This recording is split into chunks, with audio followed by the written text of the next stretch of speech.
तो इस वीडियो में मैं आपको ये बताऊंगा कि कैसे करेंगे हम इंटरलॉकिंग पीएलसी के अंदर। मैं आपको पीएलसी प्रोग्रामिंग समझाऊंगा इसमें कि हम कैसे प्रोग्राम करेंगे इंटरलॉकिंग को। हमें पहले इंटरलॉकिंग का कंसेप्ट समझना है और मैंने पिछली वीडियो इंटरलॉकिंग के ऊपर बनाई थी जिसमें मैंने कॉन्टैक्टर्स को यूज करके इंटरलॉकिंग करके दिखाई थी। पर ये चीज हम पीएलसी में भी करना सीखेंगे। वो कैसे करेंगे मैं आपको हर एक चीज दिखाऊंगा। इस वीडियो में मैं सिमुलेशन सॉफ्टवेयर यूज करूंगा। वैसे इसलिए जरूरी नहीं आपके पास पीएलसी हो, बट आप उस सॉफ्टवेयर को यूज करके बहुत आसानी से इनपुट्स और आउटपुट्स को समझ सकते हो और पीएलसी की प्रोग्रामिंग कर सकते हो।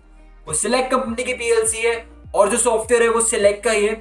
मैं उसकी डाउनलोड लिंक भी दूंगा डिस्क्रिप्शन में, जिससे आप लोग बहुत आसानी से पीएलसी प्रोग्रामिंग सीख सके। इंटरलॉकिंग का मैं बेसिक्स दोबारा बता देता हूं, क्योंकि पिछली वीडियो मैंने इंटरलॉकिंग के ऊपर बनाई थी जिसमें मैंने कॉन्टैक्टर्स को यूज किया था। मेरे पास दो प्रोसेस हैं, मान लो प्रोसेस ए है और प्रोसेस बी है। और मैंने जब प्रोसेस ए को स्टार्ट किया और मैंने अगर प्रोसेस बी को जब स्टार्ट करने की कोशिश की, जब मेरा प्रोसेस ए ऑलरेडी रनिंग स्टेट पे था, तो प्रोसेस बी स्टार्ट नहीं होएगा। जब तक मैं प्रोसेस ए को स्टॉप नहीं कर देता तब तक मैं प्रोसेस बी को स्टार्ट नहीं कर सकता। इससे पता लगता है ये दो प्रोसेस मेरे इंटरलॉक्ड हैं, जिसकी वजह से क्या होगा, मेरा एक टाइम पे सिर्फ एक ही प्रोसेस चलेगा। इसको बोलते हैं इंटरलॉकिंग। और ये चीज पीएलसी में भी करेंगे। और मैं आपको एक और खास बात बताऊंगा कि आखिर क्यों पीएलसी यूज करनी पड़ी जब हम ऑलरेडी ये चीज रिले से कर सकते थे। उसका भी एक लॉजिकल रीजन दूंगा जिससे आप लोगों को अच्छे से समझ आए कि पीएलसी भी हम क्यों यूज करते हैं ऑटोमेशन में।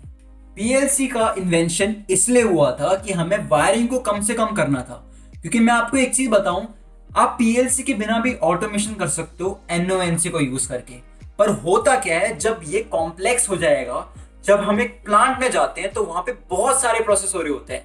तो इतने सारे प्रोसेस में कितने सारे आप एनओएनसी ब्लॉक को यूज करोगे एक ऑटोमेशन प्रॉब्लम सॉल्व करने के लिए, या कितने सारे अलग अलग काउंटर टाइमर लगाओगे। तो पीएलसी क्या करती है, वो एक ऐसा डिवाइस है जिसमें सारे काउंटर टाइमर हमें मिल जाते हैं और आप एनओएनसी के ब्लॉक्स को यूज कर सकते हो, मल्टीपल ब्लॉक्स को एक ही लॉजिक को बनाने के लिए। नहीं तो आपको क्या करना पड़ेगा, जैसे मैंने एक वीडियो बनाई थी पिछली वाली में, उसमें मेरे को एक एनसी का ब्लॉक चाहिए था, इसलिए मैंने कॉन्टैक्टर के ऊपर एक ऑक्सिलरी लगाई थी। अब आप सोचो, ऐसे मेरे को इंटरलॉकिंग मेरे को मान लो एक ऑटोमेशन में 100 बार करने हैं, तो आप 100 बार एक एनसी ब्लॉक लगाएंगे वहां पे एक इंटरलॉकिंग करने के लिए। तो सोचो इतनी सारी वायरिंग हो जाएगी और ऐसे और कॉम्प्लेक्स प्रोसेस होते हैं, इसलिए हम पीएलसी को यूज करेंगे। और अब मैं आपको लैडर लॉजिक में समझा देता हूं कि कैसे हम इंटरलॉकिंग को करेंगे। तो ये मेरा पीएलसी का सॉफ्टवेयर सेल प्रो वर्जन 5.3.7। तो ये सिलेक्ट कंपनी का सॉफ्टवेयर है, तो मैं सिलेक्ट की पीएलसी यूज़ करूँगा। तो आपको क्या करना है, इस तरह का सॉफ्टवेयर खुलेगा और इसकी डाउनलोड लिंक मैंने डिस्क्रिप्शन में दी हुई है, जिससे आप इस पीएलसी सॉफ्टवेयर को बहुत आसानी से यूज़ कर सकते हो। और मैं सिमुलेशन पे मोड पे यूज़ करूँगा, जिससे आपको पीएलसी की भी ज़रूरत नहीं पड़ेगी। आप मेरे साथ पीएलसी प्रोग्रामिंग बहुत आसानी से सीख सकते हैं। सबसे पहले क्या करना है, फाइल पे जाना है आपको और न्यू पे क्लिक करना है। तो यहाँ पे आपको पीएलसी सिलेक्ट करनी है कि आपको कौन सी पीएलसी है, वो मॉडल नंबर के हिसाब से आपको सिलेक्ट करनी है। तो वैसे जो मेरे पास जो पीएलसी है वो 2x2 है, बट आप कोई भी यूज़ करो जब आप सिमुलेशन पे काम कर रहे हो। तो आप बस अभी इसमें जो भी है इस पर आप सेट कर सकते हो, AI सेटिंग, इन एनालॉग इनपुट और एनालॉग आउटपुट भी आप सेट कर सकते हो। आप जो भी आप कम्युनिकेशन सेटिंग है सब कुछ आप सेट कर सकते हो जब आप पीएलसी के साथ इंटरफेस करोगे। पर अभी सिर्फ हम सिमुलेशन पे काम करेंगे तो अभी इन चीज़ों की ज़रूरत नहीं है। तो इस तरह से हमारा खुलेगा सेटअप। तो मैं क्या करता हूँ, थोड़ा सा यहाँ पे जूम कर लेता हूँ जिससे आपको चीज़ें क्लियरली दिखे। तो अब इंटरलॉकिंग में आपको चीज़ें समझनी ज़रूरी है कि इंटरलॉकिंग में दो चीज़ें हो रही होती है साथ में। एक होता है हमारा होल्डिंग और एक होता है हमारा इंटरलॉकिंग। ये चीज़ समझनी ज़रूरी है, क्योंकि क्या होता है जब हम स्विच दबाते हैं तो हमारा लोड ऑन रहता है। अगर आप ध्यान से नोटिस करोगे तो स्विच हटाने के बाद भी, आप दबाने के बाद भी हमारा लोड परमानेंटली ऑन रहता है। वो ऐसा इसलिए वहाँ पे हमारा होल्डिंग भी हो रहा होता है इंटरलॉकिंग के साथ। तो मैं आपको बता देता हूँ कि हमें होल्डिंग भी कैसे करेंगे इसमें, साथ में इंटरलॉकिंग भी कैसे करेंगे। अगर आपको ये कंसेप्ट समझ आएगा तो आपकी कोई भी पीएलसी हो, कोई भी आप देखोगे, थोड़ा इंटरफेस का फ़र्क होता है बस, पर लैडर लॉजिक और लॉजिक बनाना बिल्कुल सेम रहता है। तो मैं सिर्फ ब्लॉक्स लगा रहा हूँ, यहाँ पे एनओ के ब्लॉक्स लगा रहा हूँ। मेरे को एनसी के ब्लॉक्स भी ज़रूरत पड़ेंगे, वो भी मैं बताऊंगा कि उसको कैसे यूज़ करेंगे हम। तो अभी मैं आपको बता देता हूँ कि यहाँ पे मेरे 2-3 इनपुट्स हैं मेरे यहाँ पे, और वहाँ पे मेरे 2 आउटपुट्स हैं। तो यहाँ पे मैंने आउटपुट लगाया मैंने यहाँ पे। और अब मैं आपको बताता हूँ कि पहले होल्डिंग कैसे करेंगे। इससे पहले मैं एक और स्विच लगा देता हूँ यहाँ पे, फिर आपको बताता हूँ कि हमें कैसे करना है सारा काम। तो सबसे पहले हम इस टूल को यूज़ करेंगे। ये टूल हमारा काम आएगा कनेक्शंस कंप्लीट करने के लिए। तो इस टूल को आपको यूज़ करना है अपने कनेक्शन कंप्लीट करने के लिए। आप कनेक्शन पहले कंप्लीट करो जिस हिसाब से जैसे मैं बताते जा रहा हूँ। ये होल्डिंग के काम आएगा जो पैरेलल में कनेक्टेड है एक ब्लॉक। वो भी आपको बताऊंगा, एड्रेसिंग के साथ बताऊंगा कि एड्रेसिंग कैसे होती है जब आप इसको सिमुलेशन सॉफ्टवेयर में यूज़ करोगे। हमें अपनी लॉजिक बिल्डिंग स्ट्रॉन्ग करनी है इन सिमुलेशन सॉफ्टवेयर पे काम करने से, जिससे हम रियल लाइफ में जब कोई प्रॉब्लम आएगी तो हम उसको बहुत आसानी से सॉल्व कर पाएं। तो अब देखो होता क्या है। सबसे पहले इस ब्लॉक पे आते हैं। तो ये मेरा ग्रीन स्विच, मतलब ये मेरा पहला इनपुट स्विच है। तो मैं पहले जाता हूँ, इसकी एड्रेसिंग मैंने की DI0 और मैंने इसका नेम रखा यहाँ पे, ये है मेरा ग्रीन 1। आप उस वीडियो में भी देख सकते हो कि कैसे हमारे स्विचेस थे, हमारे 2 ग्रीन थे और एक रेड था। उसी के हिसाब से मैं एड्रेसिंग कर रहा हूँ, जिससे आपको कोई डाउट ना हो कि कैसे चीज़ें करनी है। ये होगा हमारा DI1, ये हमारा दूसरा इनपुट पॉइंट पे कनेक्ट होएगा PLC के। ये जो एड्रेसिंग है PLC के इनपुट आउटपुट के हिसाब से एड्रेसिंग होगी। तो अब देखो करना क्या है। इसका नेम रखूंगा मैं यहाँ पे, ये हो गया मेरा ग्रीन 2।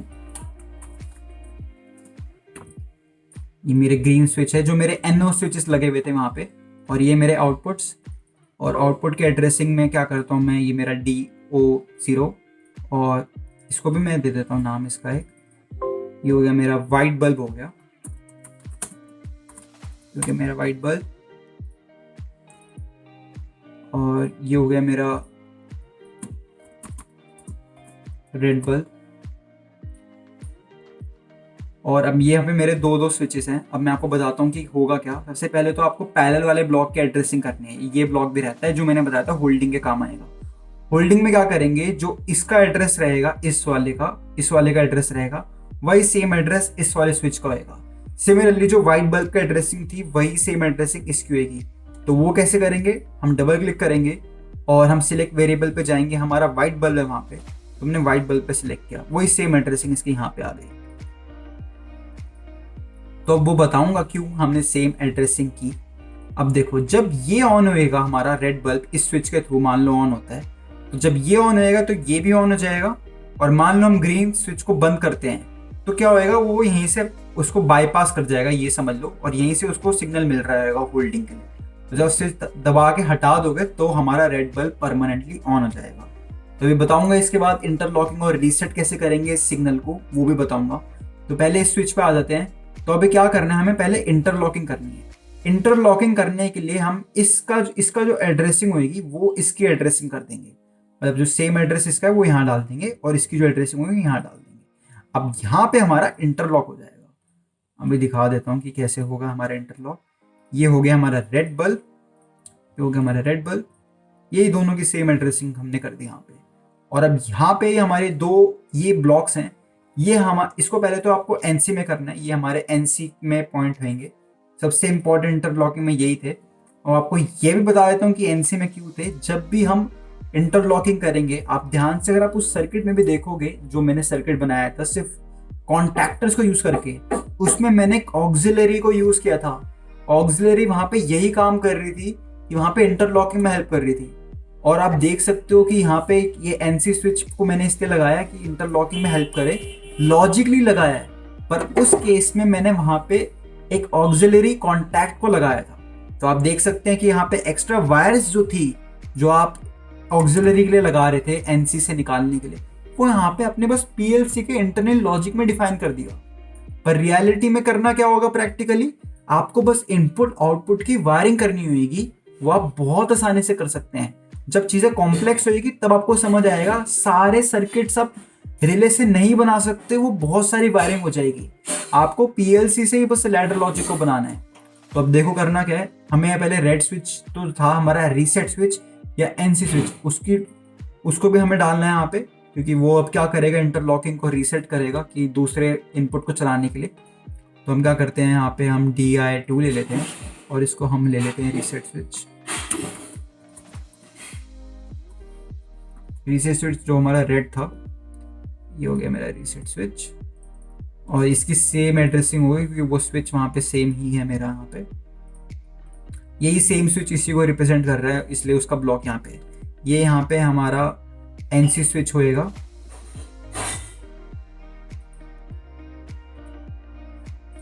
ठीक है, अब देखो इससे हमारा कंप्लीट हो जाता है लैडर लॉजिक।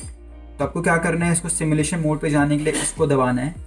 तो ये हमारा सिमुलेशन मोड पे जब जाएगा तो हमें सब दिखेगा कि इनपुट्स और आउटपुट्स कैसे रिस्पॉन्ड कर रहे हैं। ये जानना बहुत ज़रूरी है कि कैसे जब हम कोई स्विच दबाते हैं तो कैसे रिएक्ट कर रहे हैं हमारे आउटपुट्स, और कैसे रिएक्ट कर रहे हैं हमारे इनपुट्स, और कैसे रिएक्ट कर रहे हैं हमारे लॉजिक्स जो हमने बनाया है। कि जब ये हमें प्रैक्टिकली दिखेगा तो हमारे लिए बहुत आसान रहेगा। अब देखो ये सब चीज़ें आपको दिख रही है। अब पहले एक चीज़ समझो, एनसी स्विच आपको ग्रीन में दिखेगा इनिशियल स्टेट में। जब मैं स्विच को प्रेस करूंगा तब वो रेड दिखेगा। जैसे ये एनओ स्विच है, तो जब मैं प्रेस करूंगा तब ये ग्रीन होएगा। ये ध्यान से समझ लेना, कोई कंफ्यूजन मत करना, क्योंकि अगर कंफ्यूज होंगे यहाँ पे तो आपको समझ नहीं आएगा कि मैंने स्विच को दबाया है या नहीं दबाया। एनसी में वो ऑलरेडी क्लोज कंडीशन होती है, इसलिए वो ग्रीन रहता है। तो जब मैं स्विच को दबाऊंगा ग्रीन 1 को, तो मैंने डबल क्लिक करके दबाया तो मेरा व्हाइट बल्ब ऑन हो जाता है, आप देख सकते हैं। अब मैं ग्रीन 1 को ऑफ कर देता हूँ डबल क्लिक करके, आप देख सकते हैं व्हाइट बल्ब मेरा अभी भी ऑन है। अब इंटरलॉकिंग का मतलब क्या है ये समझो। मान लो मैं ग्रीन 2 अब दबाने की कोशिश भी करता हूँ। अब जैसे मान लो ग्रीन 2 ऑन हुआ मेरा, मैंने ग्रीन 2 को ऑन किया, मेरा व्हाइट बल्ब ऑफ नहीं हुआ और मेरा रेड बल्ब चला ही नहीं। क्यों? यहाँ पे इंटरलॉकिंग हो रही है। इंटरलॉकिंग कैसे हुई? मैंने ग्रीन 1 को, मैं देख रहे हो, आप ध्यान से देखो, वो उसको स्टार्ट ही नहीं होने दे रहा है। यहाँ पे आप चीजें समझ रहे होंगे। यहाँ पे व्हाइट बल्ब देखो ऑन हुआ, उसकी एनसी पॉइंट ने क्या किया, इसको ऑन ही नहीं होने देगा। वो जब तक व्हाइट बल्ब कोई बंद नहीं करेगा तब तक हमारा रेड बल्ब स्टार्ट ही नहीं होएगा। ये हो गई हमारी इंटरलॉकिंग। तो इसको स्टॉप करने के लिए क्या करेंगे, हमने यहाँ पे रीसेट बटन दिया हुआ था। तो रीसेट बटन जब हम दबाएंगे तब ये हमारा ऑफ होएगा। और अब हम क्या करेंगे, देखो रीसेट बटन अब हमने दबाया है, तो अब क्या करेंगे, रीसेट बटन को छोड़ना भी तो है, नहीं तो देखो ग्रीन बटन की ये सही कंडीशन है। अब हमने ग्रीन बटन से अपना हाथ हटाया है तभी वो ग्रीन दिखा रहा है। ये इसकी इनिशियल स्टेट है, हमें दबा के छोड़ना नहीं है, उसे दबा के एक बार हटाएंगे तो ये उसकी स्टेट आएगी। मैं अभी लॉजिकली दिखा रहा हूँ, तो स्विच जब मैं एक बार दबाता हूँ तो परमानेंटली ऑन हो जाता है। बट रियल लाइफ में आप पुश बटन को यूज करोगे, जब तक दबाए रखोगे तब तक स्विच ऑन रहता है। तो अब देखो ग्रीन 2 को जब मैं दबाऊंगा तो तब हमारा रेड बल्ब ऑन होता है, और अब मैं ग्रीन 1 को दबाने की कोशिश भी करूंगा तो मेरा व्हाइट बल्ब ऑन ही नहीं होएगा। तो आज की वीडियो के लिए बस इतना ही। मैंने पूरी कोशिश की आपको इंटरलॉकिंग समझा सकूं और पूरा कंसेप्ट भी बताया कि कैसे आप इंटरलॉकिंग कर सकते हैं। मैंने एक डिस्क्रिप्शन में एक और लिंक दी हुई है, उसमें आप कोई भी आप चाहते हो पीएलसी प्रॉब्लम पे मैं काम करूं और आप लोगों के लिए वीडियो बनाऊं जिससे मैं आप लोगों की प्रॉब्लम सॉल्व कर सकूं, वो मैंने लिंक दी हुई है, उसको जाके क्लिक करिए और मेरे को अपनी प्रॉब्लम बताइए जिससे मैं आप लोगों की बस हेल्प करूं। मेरी एक छोटी सी रिक्वेस्ट आपसे यही है, इस चैनल को सब्सक्राइब जरूर करना और बेल नोटिफिकेशन को भी ऑन कर लेना, जिससे जो आने वाली वीडियोस है ऑटोमेशन से रिलेटेड वो आपके पास सबसे पहले आए। तो आज की वीडियो के लिए बस इतना ही। मैं आपको मिलता हूं अगली वीडियो में। Thank you everyone.